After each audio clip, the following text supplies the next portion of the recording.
इस मूवी का नाम है माय पेंगुइन फ्रेंड। यह मूवी 2024 में रिलीज हुआ था और रॉटेन टोमेटो पर 86% फ्रेश। इस मूवी का कहानी पूरी तरीके से ही सत्य घटना के ऊपर आधारित है, जिस मूवी को लेकर मैं बहुत सारी बात करना चाहता हूँ, लेकिन यहाँ पर मैं अगर वो सारे बात बोल दूंगा तो इस वीडियो का ही मजा किरकिरा हो जाएगा। इसके कारण से आपसे गुजारिश है इस वीडियो के आखिर तक बने रहिए, जहाँ पर मैं बहुत सारी चीज़ों को लेकर बात करूंगा। मूवी की शुरुआत में हम लोग देख पाते हैं सड़कों के ऊपर एक बच्चे को खेलते हुए, जिसका नाम है मिगेल।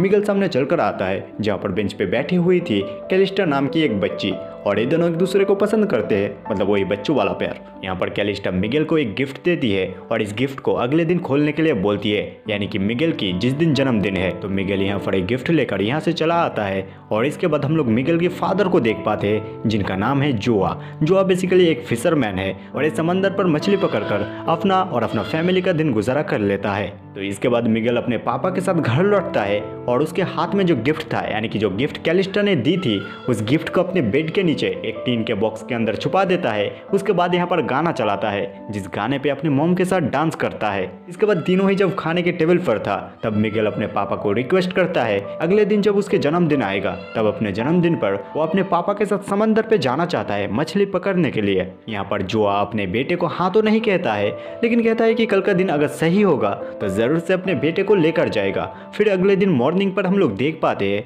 वेदर कुछ ठीक नहीं है, लेकिन मिगेल वो अपने पापा को नहीं छोड़ेगा। आज जैसे भी हो अपने पापा के साथ समंदर जाके ही मानेगा। तो जो अभी अपने बेटे के जन्मदिन पर अपने बेटे को ना नहीं कर पाता है, तो इसके कारण से बाप बेटा मिलकर समंदर पे चला जाता है मछली पकड़ने के लिए। और इधर वेदर भी अपना रूप दिखाना शुरू कर चुका है। ये वक्त के साथ और भी ज्यादा बदतर होते जाता है और एक टाइम पर ऐसा आता है कि इतने डरावना तूफान आता है, इस तूफान में मिगेल डूबकर मर जाता है। और जोआ अपने बेटे को खोने के बाद पूरी तरीके से अकेला हो जाता है, काफ़ी तन्हा हो जाता है और ये सारे चीज़ों के बीच में बहुत सारा वक्त बीत चुका है और जोआ भी काफ़ी बूढ़ा हो चुका है।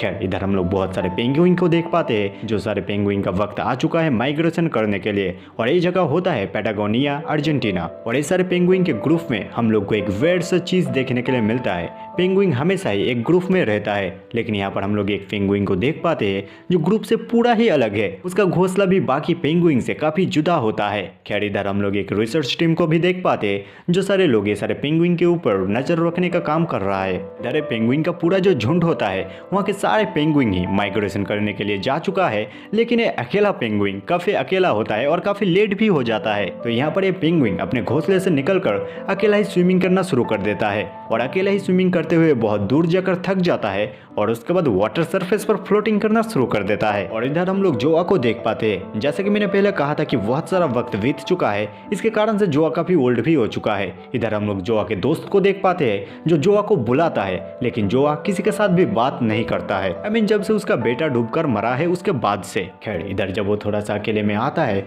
तब उसे कुछ फ्लोटिंग करते हुए दिखाई देता है, और ये कुछ नहीं, ये पेंगुइन है जो अपने ग्रुप से अलग हो चुका था। इस पेंगुइन को लेकर वो अपने घर पर आता है। जो पेंगुइन काफी ज्यादा बीमार हो चुका था और काफी ज्यादा कमजोर भी हो चुका था, इसके कारण से उसे मछली खिलाता है और उसे थोड़ा सा नहला देता है, और उसके बॉडी पर काफी ज्यादा ऑयल था। इधर हम लोग मार्केट में जोआ की वाइफ को देख पाते हैं, जिनकी नाम होती है मारिया। मारिया यहाँ पर कैलिस्टा के साथ होती है। कैलिस्टा को याद है ना, वही बचपन वाली लड़की जिसको मिगेल पसंद किया करता था। लेकिन खैर कैलिस्टा की अब शादी हो चुकी है और उसकी एक बेटी भी है। मारिया जब घर लौट कर आती है और घर का हालत देखती है, तो वो देखकर ही तो समझ जाती है घर पे कुछ तो लोचा हुआ है। और इसी वक्त के बीच में टॉयलेट से कुछ तो साउंड आता है, और इस चीज़ को देखने के लिए मारिया जब टॉयलेट में जाती है, तब उसे दिखाई देता है एक पेंगुइन। और इस चीज़ को देखकर मारिया जोआ के साथ बहस करने लगती है, और एक उसी वक्त के अंदर जब फिर से जाकर देखता है, तब पूरी तरीके से टॉयलेट पेपर को नस्ता नाबूद कर चुका है। खैर जैसे तैसे करके जोआ मारिया को मना लेता है, कुछ वक्त के लिए पेंगुइन यहाँ पर रहेगा, उसके बाद पेंगुइन खुद ब खुद ही चला जाएगा, और अगर नहीं भी जाता है तो जोआ खुद जाकर इस पेंगुइन को छोड़कर आएगा। लेकिन इस पेंगुइन के बॉडी से इतना ज्यादा तेल, इतना ज्यादा ऑयल निकल रहा था कि पूरा ही घर ऑयली हो चुका है। तो मारिया को थोड़ी सी इस पेंगुइन को पकड़ने के लिए कहता है। उसके बाद अपने बेटे के अलमारी में चला जाता है अपने बेटे के कुछ कपड़े लेने के लिए। दैट मीन्स तुम समझ ही सकते हो, जो अपने बेटे को जिस समंदर में खोया था, वो सोच रहा है कि उसका बेटा उसी समंदर से लौट कर आया है किसी पेंगुइन के रूप में। इसी कारण से अपने बेटे के कपड़े को लेकर उस कपड़े को काट कर इसी पेंगुइन को पहना देता है। इसके बाद लगभग 1 वीक बीत चुका है और अभी तक मारिया ये सारी सारी चीजों से काफी ज्यादा चिड़चिड़ा हो चुकी है। पेंगुइन इसी घर पे पॉटी कर देता है और उस सारे पॉटी को मारिया को ही साफ करना पड़ती है, जो आज ज्यादातर वक्त मार्केट से मछली खरीद कर लेकर आता है पेंगुइन के लिए। खैर रात में काफी ज्यादा बारिश होता है और इस सारे बारिश से पेंगुइन थोड़ा सा डर भी जाता है। लेकिन जो इंटरेस्टिंग चीज है वो ये है कि अगली सुबह इसी पेंगुइन को उसी जगह पर रखने के लिए जा रहा था जिस जगह से पेंगुइन आया है। यहाँ पर हम लोग कैलिस्टा की छोटी बेटी को देख पाते हैं जिसका नाम होती है लूसिया। तो लूसिया यहाँ पर इस पेंगुइन को देखकर काफी ज्यादा एक्साइटेड हो जाती है और यहाँ पर आकर इस पेंगुइन के बारे में पूछने लगती है और ये भी पूछती है कि इस पेंगुइन का नाम क्या है। जो जवाब देता है कि इस पेंगुइन का कोई भी नाम नहीं है। इसके कारण से लूसिया इस पेंगुइन का नाम देता है डिम डिम। तो इसके बाद लूसिया और उसकी मां कैलिस्टा इस डिम डिम को बाय कह देता है। उसके बाद इस डिम डिम को लेकर उस जगह पर रखने के लिए चला जाता है जो जहाँ पर रखकर वो आ रहा था। वहां से वो पेंगुइन बार बार उसे फॉलो करते हुए उसके पीछे पीछे आ रहा था। तो जो यहाँ पर थोड़ी सी वक्त लगाकर जैसे तैसे करके इस पेंगुइन को यहाँ पर छोड़कर चले आता है अपने घर पर। और घर पे लौटकर आने के बाद मारिया को आकर कहता है उस पेंगुइन का एक नाम भी रखा है जो है डिम डिम। लेकिन डिम डिम को छोड़कर आने के बाद जो ही थोड़ा सा सैड होता है। इधर हम लोग उस पेंगुइन को देख पाते हैं जो पेंगुइन अकेला होता है। तो रात में वो सफर पे निकल जाता है उसी जगह पर लौटने के लिए जहाँ पर वो गलती से जा चुका था, यानी कि जोआ के पास। और ठीक ऐसा ही होता है। मारिया जब सुबह उठकर बाहर आती है तब वो देख पाती है उसी पेंगुइन को अपने घर के बाहर। और इस बात से मानो कि जोआ का खुशी का कोई ठिकाना नहीं है क्योंकि उसका दोस्त फिर से वापस आ चुका है। यहाँ पर इस पेंगुइन को इतना सारा मछली खिलाता है जितना सारा मछली उसके घर पर था। इसके बाद बाहर मार्केट में भी जाता है मछली खरीदने के लिए। और वहाँ पर जब जाता है सारे लोग जब इस पेंगुइन को देखता है बहुत सारे लोग इस पेंगुइन को मछली भी खिलाता है। लेकिन यहाँ पर एक इंसान जिस तरीके से बात करता है उसके बात करने के तरीके से जोआ बिल्कुल भी खुश नहीं होता है। दरअसल वो इंसान बता रहा था कि किस तरीके से समंदर में बहुत ही बड़ा एक मछली किसी को मिला था और उस मछली को बेचने के बाद बहुत ही सारा पैसा उस इंसान ने कमाया था। मतलब इनडायरेक्टली जोआ को इस बात को बताने की कोशिश कर रहा था कि इस पेंगुइन को बेचकर वो काफी ज्यादा मुनाफा कमा सकता है। तो जोआ इस बात को सुनकर थोड़ा सा गुस्सा होकर यहाँ से चला जाता है। जोआ घर आकर इस पेंगुइन के लिए लकड़ी से एक छोटा सा घर बना रहा था। लेकिन उस घर को बनाने के वक्त जोआ जिस तरीके से मेहनत कर रहा था उसी तरीके से वो पेंगुइन भी करने की कोशिश करता है। खैर यहाँ पर पेंगुइन का घर बन के तैयार हो जाता है। उसके बाद पेंगुइन कहीं पर टहलने निकल जाता है और टहलते टहलते उसी गली में पहुंच जाता है जिस गली में हम लोग मिगेल को मूवी की शुरुआत में खेलते हुए देखे थे। और इसी गली में कैलिस्टा की घर होती है। इसके कारण से लूसिया इसी पेंगुइन को देख लेता है। इसको लूसिया यहाँ पर इस पेंगुइन को डिम डिम नाम से बुलाने लगती है। लेकिन यहाँ पर एक डॉग भी था। इसके कारण से ये पेंगुइन काफी ज्यादा डर जाता है और यहाँ से लौट कर आ जाता है। और घर लौट कर आने के बाद सबसे पहले अपने ही घर यानी कि मिगेल के घर पे जाता है। और मिगेल के घर पे जाने के बाद उस बेड के नीचे जो कैलिस्टा की दी हुई गिफ्ट को रखा था उस गिफ्ट को लेकर यहाँ से चला जाता है। जोआ जब अगले सुबह उठकर पेंगुइन को खाना देने के लिए जाता है तब वो देख पाता है कि पेंगुइन नहीं है और उसे पता लगता है पेंगुइन यहाँ से जा चुका है। इधर हम लोग वही सारे इकोलॉजिस्ट को देख पाते हैं जो सारे रिसर्चर जितने भी सारे पेंगुइन माइग्रेशन के बाद फिर से यहाँ पर लौट कर आ रहे हैं वो सारे पेंगुइन को पकड़कर वो सारे पेंगुइन के बारे में जांच पड़ताल कर रहा है। यहाँ पर डिन डिन को भी रेस्क्यू करने के बाद उसका भी जांच पड़ताल करता है। और ये सारे लोग देखते हैं ये पेंगुइन काफी ज्यादा फ्रेंडली है। इसके बाद ये सारे लोग डिन डिन को छोड़ने के बाद उसका घोंसला देखने के लिए जब आता है तब देखता है डिन डिन के घोंसले पर बहुत सारे ह्यूमन मेड चीजों को रखा गया है। अभी उस सारे चीजों को ये लोग देखकर ये लोग सोच रहे हैं कि शायद एक कूड़ा होगा। इसके कारण से एक जन बोलते हैं क्या ये सारी चीजों को हम लोग रिमूव कर दे, लेकिन दूसरा ही बोलता है कि नहीं ये सारी चीजों को रखने देते हैं। इस पेंगुइन को देखकर लगता नहीं कि वो कूड़ा खाता होगा। और यहाँ पर इसी पास में स्टेफनी नाम की जो लड़की होती है इसी लड़की को डिन डिन ने एक बार गिफ्ट भी देता है। खैर इस तरीके से सीजन यहाँ पर बीत जाता है और उसके बाद फिर से माइग्रेशन करने का वक्त आ जाता है। और जैसे माइग्रेशन करने के वक्त आता है ये पेंगुइन मतलब डिन डिन फिर से उसी इंसान के पास लौटने के लिए रवाना हो जाता है। और इधर जोआ को बिल्कुल भी लगता नहीं कि वो पेंगुइन फिर से लौट कर आएगा। इसके कारण से पेंगुइन का जो छोटा सा घर होता है ना वो घर को तोड़ने के लिए भी जाता है। लेकिन मारिया आकर रोक देता है कि नहीं क्या जरूरत है तोड़ने की। तो ऐसे ही एक नॉर्मल सा सुबह होता है। जोआ अपना काम कर रहा होता है लेकिन उसे तभी दिखाई देता है कि वो पेंगुइन फिर से लौट कर आया है। और इस बात से तो जोआ काफी ज्यादा खुश होता है। और यहाँ पर मारिया भी खुश होकर कुछ मछलियों को लेकर आती है और डिम डिम को खाने के लिए देती है। इसके बाद जोआ जब डिम डिम को लेकर बाहर घूमने के लिए जाता है तब सभी लोग एक पेंगुइन को देखकर सभी लोग इकट्ठा हो जाता है और सभी लोग फोटो खिंचाना वीडियो बनाना एंड ये सारा चीजें शुरू कर देता है। और वैसे भी आप देख ही सकते हो यहाँ पर कितने सारे लोग इकट्ठा हुए हैं और ये सारे लोग यहाँ पर वीडियो बनाते हुए जोआ को कुछ सवाल कर रहे थे इस पेंगुइन के बारे में, जैसे कि ये पेंगुइन कैसे मिला, क्या हुआ, एटसेट्रा। और यहाँ पर जोआ इतने सारे सवालों का बस एक ही जवाब देता है, वो होता है कि डिम डिम उसका दोस्त है, कोई पालतू जीव नहीं। और ये वीडियो पूरे इंटरनेट पर वायरल हो जाता है। इसके कारण से यहाँ पर जो इकोलॉजिस्ट है, ये सारे इकोलॉजिस्ट के पास भी ये वीडियो आ जाता है और यहाँ पर इकोलॉजिस्ट देखकर उसके पूरे टीम को भी ये वीडियो दिखाता है।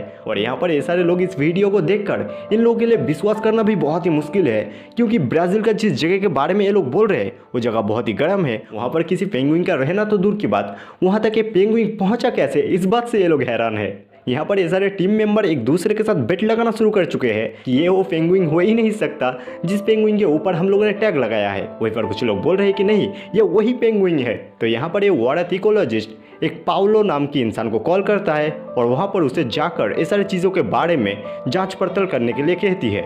इधर हम लोग जोआ डिम डिम को एक साथ स्विमिंग करते हुए देख पाते हैं। ये दोनों काफ़ी ज़्यादा खुश होते हैं। वहीं पर हम लोग देख पाते हैं पाउलो नाम के इंसान आकर डोर पर नॉक नॉक करता है। पाउलो यहाँ पर आकर कहता है डिम डिम के बारे में। दरअसल डिम डिम हर साल 5000 माइल का दूरी तय करके अर्जेंटीना से ब्राज़ील तक सफ़र करता है। इसके कारण से पाउलो डिम डिम का उस टैग को देखना चाहता है, ताकि उस टैग नंबर को देखकर पेंगुइन के बारे में ये सारे लोग जो भी सोच रहे हैं वो सारे चीज़ों को लेकर श्योर हो सके। जोआ यहाँ पर डिम डिम का उस टैग नंबर को देखने के लिए देता है और जब इन लोग को पता लगता है कि ये वही पेंगुइन है, ये सारे लोग तो काफ़ी ज़्यादा हैरान होता है। मरीन बायोलॉजिस्ट के दुनिया पर ये पूरी तरीके से अलग और एक नई बात है। पाउलो यहाँ पर जोआ को एक टेलीविज़न इंटरव्यू के लिए ऑफर करता है, लेकिन जोआ उस इंटरव्यू के लिए मना कर देता है। लेकिन मारिया की थोड़ी सी मनाने के बाद और पाउलो भी हार मानने वाला इंसान नहीं है। पाउलो जाने के वक्त पर फ्रेंडशिप के बारे में बहुत ही एक अच्छा बात बोलता है, जो सारे बातें जोआ को अच्छा लगता है। इसके कारण से इस इंटरव्यू के लिए राजी हो जाता है। इंटरव्यू में जो भी सारे सवाल जोआ को किए जाते हैं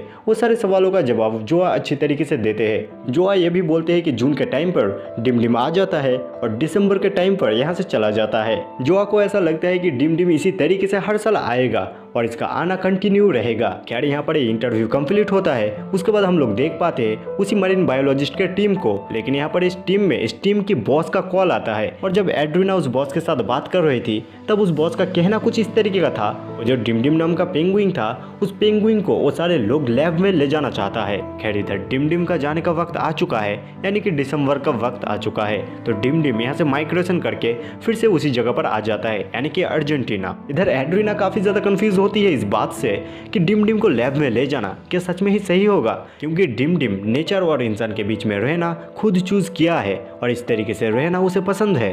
ये सारा सोच में ही ये सीज़न बीत जाता है और जून का महीना आ जाता है और यहाँ पर ये अपना काम ही कर रहा था, लेकिन यहाँ पर उसका बॉस का मैसेज आता है और उसका बॉस बोलता है कि 2 दिन के अंदर डिम डिम को लैब में ले जाना होगा। तो यहाँ पर एड्रियाना के पास और कोई ऑप्शंस रहता ही नहीं है।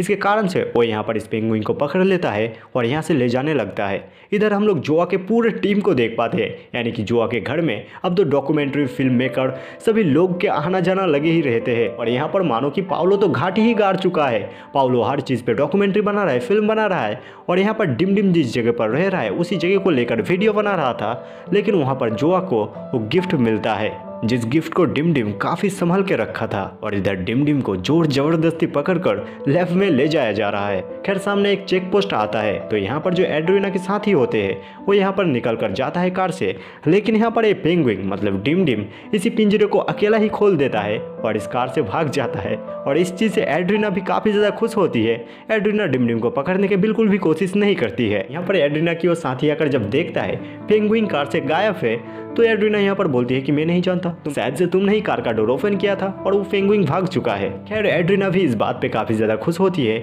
कि वो पेंगुइन मुक्त हो चुका है। और इधर हम लोग जोआ को देख पाते हैं जो उसी पेंगुइन का इंतजार में बैठा हुआ है। और यहाँ पर सिर्फ जोआ ही नहीं, पूरे गांव वाले पूरे मोहल्ले वाले सब लोग आ चुके हैं पेंगुइन को देखने के लिए। आखिर में यहाँ पर सभी लोग इंतजार करते करते थक जाता है और उसके बाद यहाँ से उठकर चले जाता है। यहाँ पर पाउलो भी बहुत ही वक्त से इंतजार कर रहा था उसी पेंगुइन का आने का, लेकिन इंतजार करते करते आखिरकार पाउलो जोआ के पास जाता है और जोआ से पूछता है क्या लगता है अब वो आएगा। जोआ भी यहाँ पर नाराज हो जाता है उस पेंगुइन के ऊपर और बोलता है कि वो पेंगुइन कभी भी इतना लेट नहीं होता है। यानी कि जोआ भी अब अपना थोड़ा सा भरोसा छोड़ चुका है कि वो पेंगुइन सच में यहाँ पर लौट कर आएगा। इधर हम लोग उसी पेंगुइन को देख पाते हैं जो एड्रीना के कार पर काफी दूर तक जा चुका था। इसके कारण से समंदर तक चलकर जाना उसके लिए काफी ज्यादा मुश्किल है और ऊपर से यहाँ पर समंदर में उतरना काफी ज्यादा डेंजरस है। मतलब ये बिल्कुल भी सेफ प्लेस नहीं है कि यहाँ से समंदर में उतारा जा सके। खैर ये पेंगुइन काफी केयरफुली यहाँ से उतरने की कोशिश करता है, लेकिन आखिर में गिर जाता है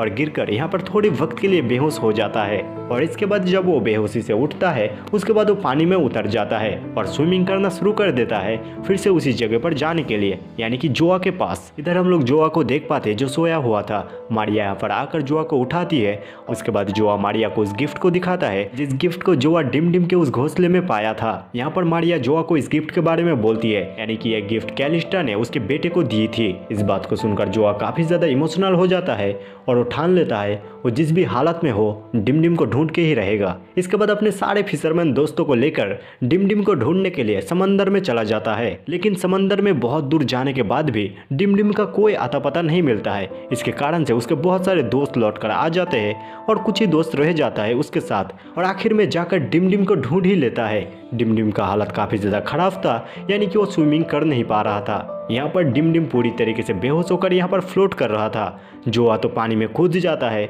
और उसके बाद डिम डिम को लेकर आता है। इसके बाद डिन डिन अपने आंखें खोलता है और यहाँ पर उसे मछली खाने के लिए दिया जाता है, और डिम डिम मिलने के कारण से यहाँ पर ह्यूज एक पार्टी होता है। इसके बाद ये सीजन भी बीत जाता है और डिम डिम का जाने का वक्त आ जाता है, और इसी तरीके से अगले 8 साल तक डिम डिम आता रहा और यहाँ से जाता रहा। और यहाँ पर जब मूवी खत्म होता है तब हम लोग को कुछ रियल इमेज, कुछ रियल फुटेज दिखाया जाता है कि आखिर में किस तरीके से इस सत्य घटना के ऊपर आधारित है और ये पूरी तरीके से सत्य है।